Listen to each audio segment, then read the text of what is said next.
What's up, YouTube? Back with another video. This time just wanted to quickly give you some of the tools and tricks that I use to make machining life a little bit easier. So we'll jump right into it.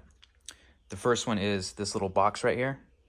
This is something that I 3D printed and mounted with VHB onto the side of the frame member there. And basically it houses the probe. So once I probe my part, I just stick it right back in there. Whereas before I would have it kind of dangling over here, and you have your bed moving back and forth, and that's just something that you don't really want getting caught, and damaged. So that was the first mod. The second mod might be pretty obvious, but it's this massive E-stop right here. I plan on putting a acrylic barrier here to keep dust and chips and whatnot in there.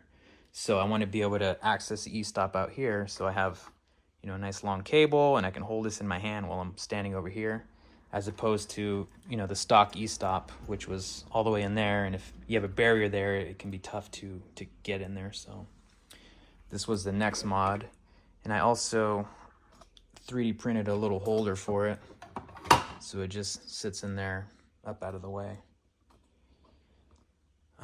The next thing I wanted to show you guys is this laser tack. So it comes with reflective tape. You just cut a strip off. And what I did was I super glued it right here to the nut so that I can fire up the router, go through the various settings and see what the actual RPM is. And, basically write that down so what spindle speed is when you're cutting parts. So that's really useful, especially if you go from like wood to acrylic to aluminum. I've even done stainless steel on this thing. So different materials, different bits, flute counts, things like that.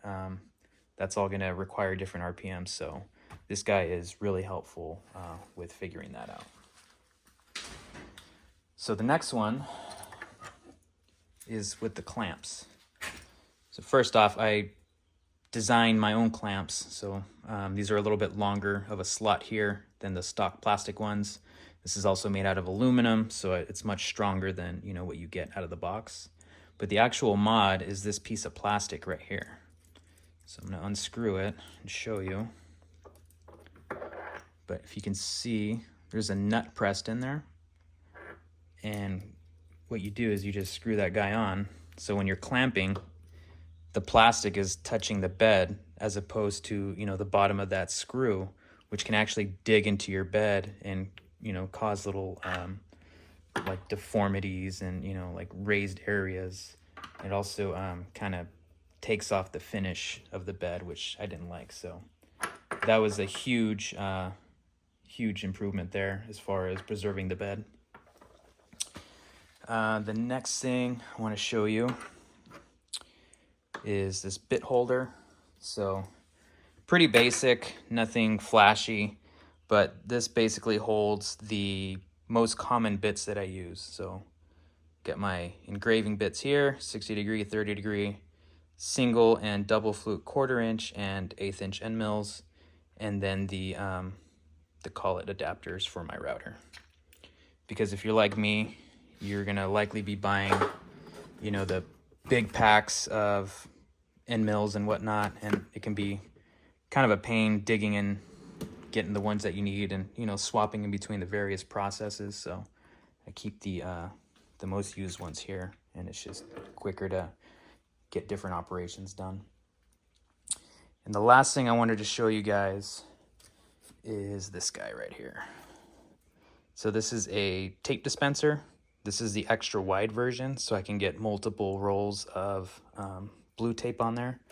I use the blue tape and super glue method for almost everything, so I go through quite a bit.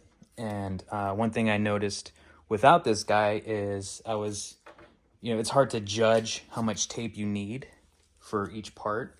So what I do now is basically I'll butt the piece of material up to the tape dispenser, and then just go to the edge there,